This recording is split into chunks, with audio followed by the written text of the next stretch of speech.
chiefly expressions of a reasonable regret.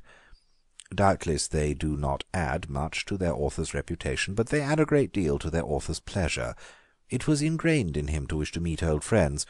All his characters are, so to speak, designed to be old friends. In the sense, every Dickens character is an old friend, even when he first appears.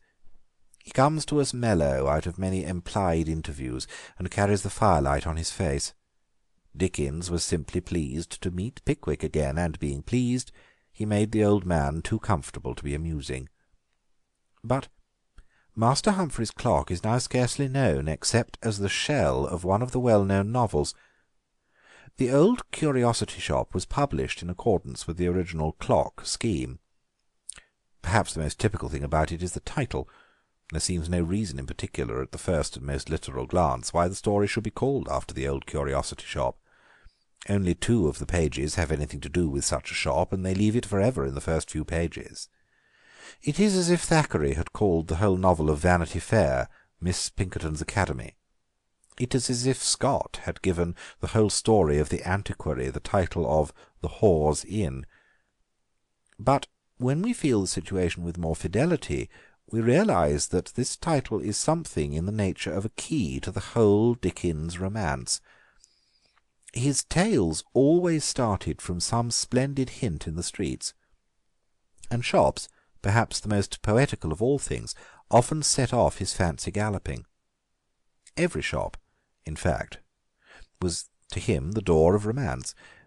Among all the huge serial schemes of which we have spoken, it is a matter of wonder that he never started an endless periodical called The Street and divided it into shops.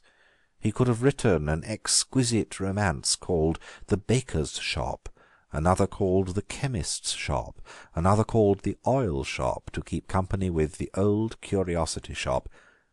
Some incomparable baker he invented and forgot. Some gorgeous chemist might have been. Some more than mortal oilman is lost to us for ever. This Old Curiosity Shop he did happen to linger by. Its tale he did happen to tell. Around Little Nell, of course, a controversy raged and rages. Some implored Dickens not to kill her at the end of the story. Some regret that he didn't kill her at the beginning. To me, the chief interest in this young person lies in the fact that she is an example, and the most celebrated example, of what must have been, I think, a personal peculiarity, perhaps a personal experience of Dickens.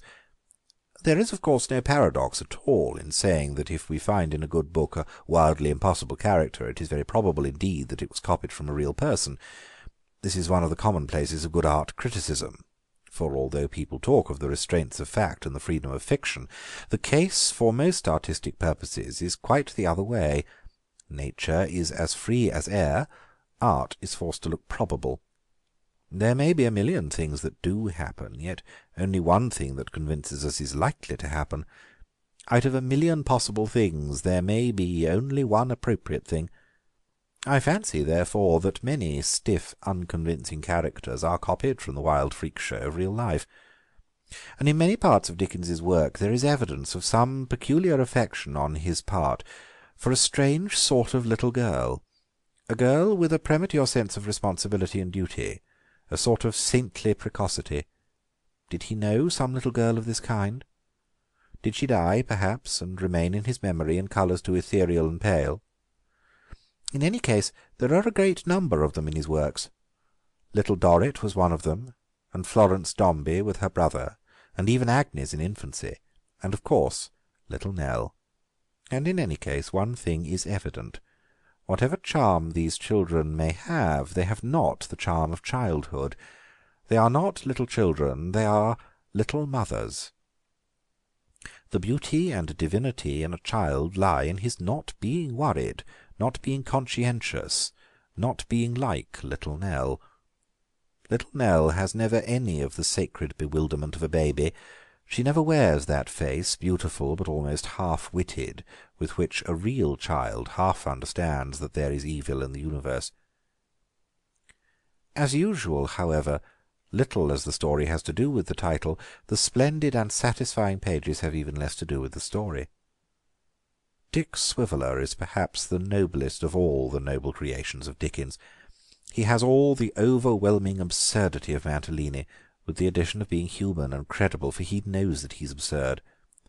His highfalutin is not done because he seriously thinks it's right and proper, like that of Mr. Snodgrass, nor is it done because he thinks it will serve his turn, like that of Mr. Pecksniff, for both these beliefs are improbable. It is done because he really loves highfalutin, because he has a lonely literary pleasure in exaggerative language. Great draughts of words are to him like great draughts of wine, pungent and yet refreshing, light and yet leaving him in a glow. In unerring instinct for the perfect folly of a phrase he has no equal, even among the giants of Dickens. "I am sure," says Mrs. Wackles, when she has been flirting with Cheggs the market gardener, and reduced Mr. Swiveller to Byronic renunciation, "I'm sure I'm very sorry if—" "Sorry," said Mr. Swiveller, "sorry in the possession of a Cheggs?" The abyss of bitterness is unfathomable. Scarcely less precious is the poise of Mr. Swiveller when he imitates the stage brigand. After crying, "Some wine here, ho!" he hands the flagon to himself with profound humility, and receives it haughtily. Perhaps the very best scene in the book is that between Mr. Swiveller and the single gentleman with whom he endeavours to remonstrate for having remained in bed all day. "We cannot have single gentlemen coming into the place and sleeping like double gentlemen without paying extra. An equal amount of slumber was never got out of one bed, and if you want to sleep like that you must pay for a double-bedded room." His relations with the Marchioness are at once purely romantic and purely genuine. There is nothing even of Dickens's legitimate exaggerations about them. A shabby, blarky, good-natured clerk would, as a matter of fact, spend hours in the society of a little servant girl if he found her about the house. It would arise partly from a dim kindliness, and partly from that mysterious instinct which is sometimes called, mistakenly, a love of low company, that mysterious instinct which makes so many men of pleasure find something soothing in the society of uneducated people, particularly uneducated women. It is the instinct which accounts for the otherwise unaccountable popularity of barmaids. And still the pot of that huge popularity boiled. In 1841 another novel was demanded, and Barnaby Rudge supplied. It is chiefly of interest as an embodiment of that other element in Dickens, the picturesque or even the pictorial. Barnaby Rudge, the idiot with his rags and his feathers and his raven, the bestial hangman, the blind mob, all make a picture, though they hardly make a novel. One touch there is in it of the richer and more humorous Dickens, the boy conspirator, Mr. Sim Tappertit. But he might have been treated with more sympathy, with as much sympathy, for instance, as Mr. Dick Swiveller, for he is only the romantic gutter-snipe, the bright boy at the particular age when it is most fascinating to found a secret society and most difficult to keep a secret. And if ever there was a romantic gutter-snipe on earth, it was Charles Dickens. Barnaby Rudge is no more an historical novel than Sim's Secret League was a political movement, but they are both beautiful creations. When all is said, however, the main reason for mentioning the work here is that it is the next bubble in the pot, the next thing that burst out of that whirling, seething head. The tide of it rose and smoked and sang till it boiled over the pot of Britain and poured over all America. In the January of 1842 he set out for the United States. End of chapter 5.